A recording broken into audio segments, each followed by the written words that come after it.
खुलुमबाय बेयो बड'लेण्ड इंखं टेलिभिजन दिनै 10 अक्ट'बर 2022 समबारखालि सानसेनि बरादखौ नोंथांमोननि खाथियाव लाबोदों आं सदानन्द दैमारिया।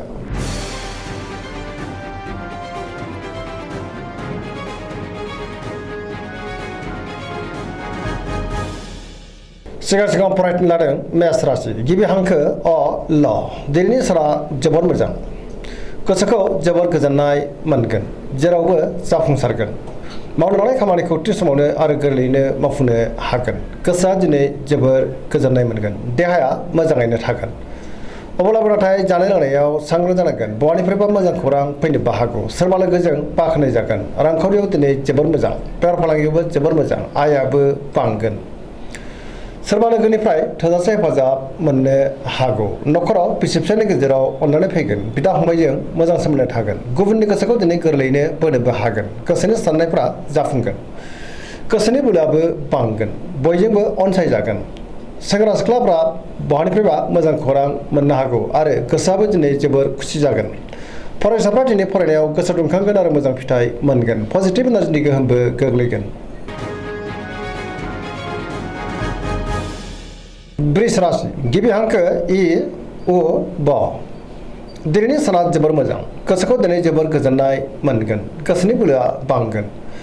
गावनि गोसोनि साननायखौ गुबुननो फोरमायनोबो हागोन सिगांनि बबेबा आद्रा खामानिखौ दिनै मावफुंनो हागोन गोसोआव बोलो बांगोन रांखावरियाव दिनै जोबोर मोजां बेफार फालांगियावबो जोबोर मोजां आयाबो बांगोन सोरजोंबा बाख्नाय जानो हागौ बेफार फालांगियाव गोबां मुलाम्फा मोननानै गोसोआ दिनै जोबोर गोजोनगोन नखराव बिसि फिसायनि गेजेराव अननानै फैगोन देहाया दिनै मोजाङैनो थागोन गुबुननि हेफाजाबखौ मोननो हागोन जायखि खामानि मावामानो मोनफ्रोमबो खामानिखौनो दिनै मोजाङैनो मावफुंलांनो हागोन सोरबा लोगोनिफ्राय थोजासे हेफाजाब मोननो हागौ गोसोनि साननायफ्रा दिनै मोगथाङाव जाफुंनो हागौ पजिटिभ एनार्जिनि गोहोमबो गोग्लैगोन सरासनस्रायै दिनै साना जोबोर मोजां आरो मोजाङैनो बारग'लांगोन।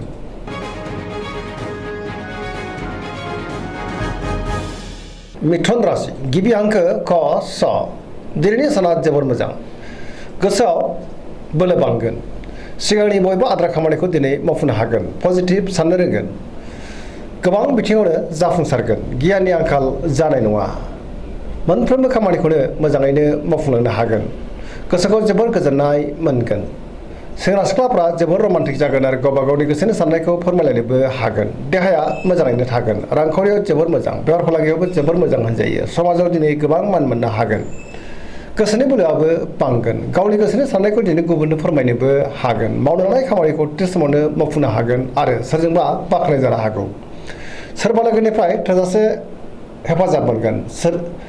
गुबुनजों मोजां सोमोन्दो लाखिनोबो रोंगोन लाइमोनफोरनि गोसोआ दिनै जोबोर रमान्टिक जागोन आरो गावबा गावनि गोसोनि साननायखौ फोरमायलायनोबो हागोन। कर्कट राशि गिबि हांखो ड ह दिनैनि साना जोबोर मोजां गोसोखौ दिनै जोबोर गोजोननाय मोनगोन सोरबा गोजाम लोगोजों बहाबा लोगो मोनज्लायनो हागौ गोसोनि साननायफ्रा दिनै मोगथाङाव जाफुं गोसोआव पजिटिभ साननाय फैगोन गोथों आरो गोग्गो साननो रोंगोन गियाननि आंखाल जानाय नङा मावनो लानाय खामानिखौ थि समावनो आरो गोरलैयैनो मावफुंनोबो हागोन रांखावरियाव दिनै जोबोर मोजां बेफार फालांगियावबो जोबोर मोजां नखराव अननानै फैगोन समाजावबो दिनै लोगो लेवा बांगोन देहाया मोजाङै थागोन गुबुननि हेफाजाबखौ मोननो हागोन सोरजोंबा बाख्नाय जानोबो हागौ समाजाव गोबां मान मोनगोन लाइमोनफ्रा जोबोर खुसि जागोन आरो बहानिफ्रायबा मोजां खौरां मोनगोन फरायसाफ्रा दिनै फरायनायाव गोसो दुंखांगोन आरो मोजां फिथाइ मोनगोन धोरोमारि बिथिङावबो गोसो दुंखांगोन।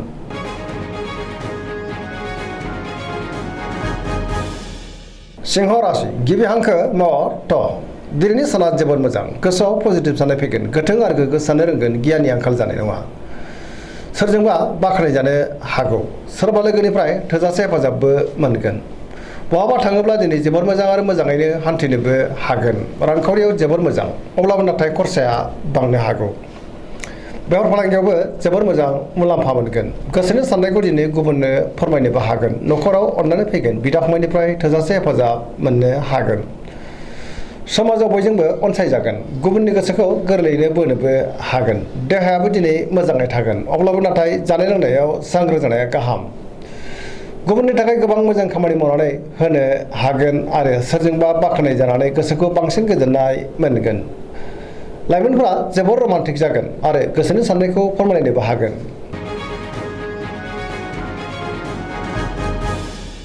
कन्या राशि गिबि हांखो प ट दिनैनि साना जोबोर मोजां गोथों आरो गोग्गो साननो रोंगोन गियाननि आंखाल जानाय नङा पजिटिभ साननो रोंगोन रांखावरियाव जोबोर मोजां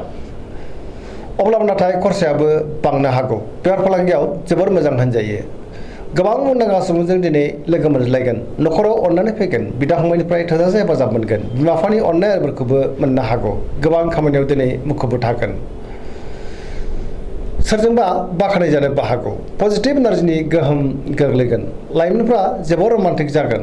गावबा गावनि गोसोनि साननायखौ फोरमायलायनोबो हागोन पजिटिभ एनार्जिनि गोहोम गोग्लैगोन आरो सरासनस्रायै दिनै साना जोबोर मोजां आरो मोजाङैनो बारग'लांगोन।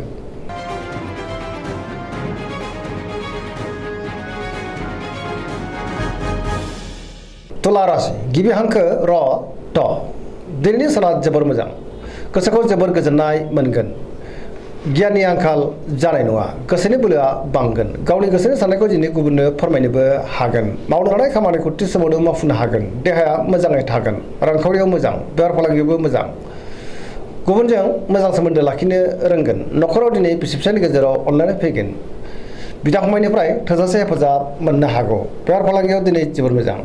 गुबुननि गोसोखौ गोरलैयैनो बोनोबो हागोन सोरबा लोगोनिफ्राय मोजां खौरां फैनोबो हागौ गोदान थांखि लानो रोंगोन आरो गोदान खामानियाव आखाइ होजेननोबो हागोन गोसोआ दिनै जोबोर खुसि जागोन गावबा गावनि गोसोनि साननायखौ फोरमायलायनोबो हागोन पजिटिभ एनार्जिनि गोहोम गोग्लैगोन।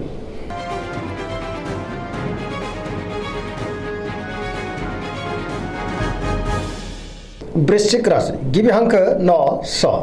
दिनैनि साना जोबोर मोजां पजिटिभ एनार्जिनि गोहोम गोग्लैगोन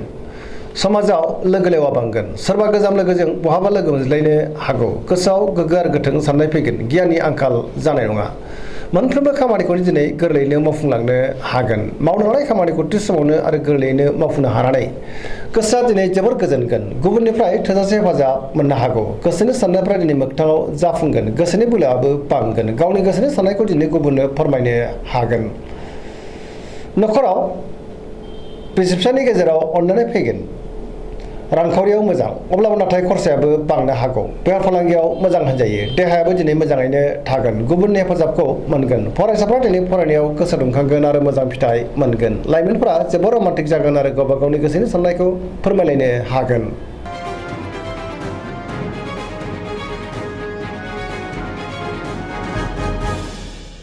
धनु राशि गिबि हांखो ध फ भ दिनैनि साना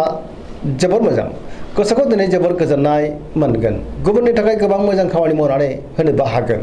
गोसोआव गोथों आरो गोग्गो साननाय फैगोन गियाननि आंखाल जानाय नङा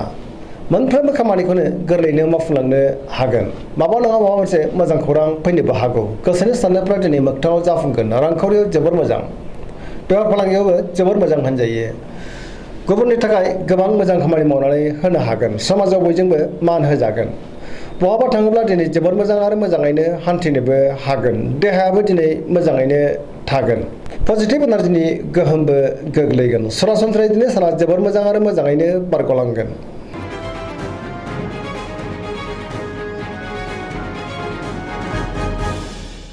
मकर राशि गिबि हांखो ख ज दिनैनि साना जोबोर मोजां गोसोआव गोथों आरो गोग्गो साननाय फैगोन गियाननि आंखाल जानाय नङा गोसोनि साननाया जाफुंगोन मावनो लानाय खामानिखौ थि समावनो मावफुंनोबो हागोन रांखावरियाव मोजां बेफार फालांगियावबो मोजां अब्लाबो नाथाय खरसायाबो बांनो हागौ गोबां मुंदांखा सुबुंजों दिनै लोगो मोनज्लायनोबो हागौ गुबुनजों मोजां सोमोन्दो लाखिनो रोंगोन मोनफ्रोमबो खामानिखौनो दिनै गोरलैयैनो मावफुंलांनो हागोन सिगांनि बबेबा जेंनाया दिनै सुस्रांजानो हागौ गोसोआव गियाना बांगोन न'खराव अननानै फैगोन बिदा फंबायनिफ्राय थोजासे हेफाजाबबो मोननो हागौ लाइमोनफ्रा जोबोर रमान्टिक जागोन आरो गावबा गावनि गोसोनि साननायखौ फोरमायलायनोबो हागोन पजिटिभ एनार्जिनि गोहोम गोग्लैगोन।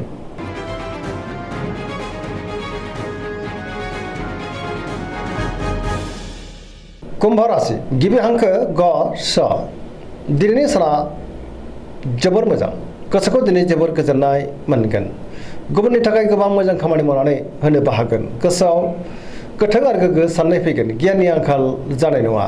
बहानिफ्रायबा मोजां खौरां फैनोबो हागौ समाजाव मान मोनगोन गोबां मुंदांखा सुबुंजों दिनै लोगो मोनज्लायनोबो हागौ रांखावरियाव जोबोर मोजां बेफार फालांगियावबो जोबोर मोजां होनजायो आयाबो बांगोन देहाया दिनै मोजाङैनो थागोन अब्लाबो नाथाय जानाय लोंनायाव सांग्रां जानांगोन न'खराव अनलायनाय फैगोन सोरनिफ्रायबा मोजां खौरां मोननो हागौ गुबुननिफ्राय थोजासे हेफाजाब मोनगोन बिमा बिफानि अननाय आरोखौबो मोनगोन बहाबा थाङोब्ला दिनै जोबोर मोजां आरो मोजाङैनो हान्थिनोबो हागोन पजिटिभ एनार्जिनि गोहोम गोग्लैगोन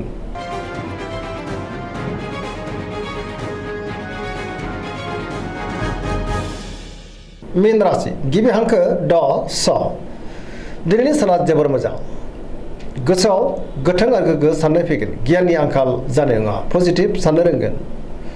मोनफ्रोमबो बिथिङावनो जाफुंसारगोन गोसोनि बोलोआ बांगोन गावनि गोसोनि साननायखौ दिनै गुबुननो फोरमायनोबो हागोन देहाया मोजाङै थागोन अब्लाबो नाथाय जानाय लोंनायाव सांग्रां जानांगोन रांखावरियाव मोजां बेफार फालांगियावबो मोजां अब्लाबो नाथाय खरसायाबो बांनो हागौ सोरजोंबा बाख्नायजानोबो हागौ लाइमोनफोरा जोबोर रमान्टिक जागोन आरो गावबा गावनि गोसोनि साननायखौ फोरमायलायनोबो हागोन गुबुनजों मोजां सोमोन्दो लाखिनो रोंगोन सरासनस्रायै दिनै साना जोबोर मोजां आरो मोजाङैनो बारग'लांगोन दिनैनि राशि फरायथिना एसेनोसै जोबनायाव बेखौनो खावलायो जाहाथे नोंथांमोना सानफ्रामबो जोंनि बे बड'लेण्ड इंखं टेलिभिजनखौ नायबाय थायो आरो साबस्क्राइब खालामो लोगोसे लाइक खालामो आरो शेयार खालामो एसेनोसै गोजोन्थों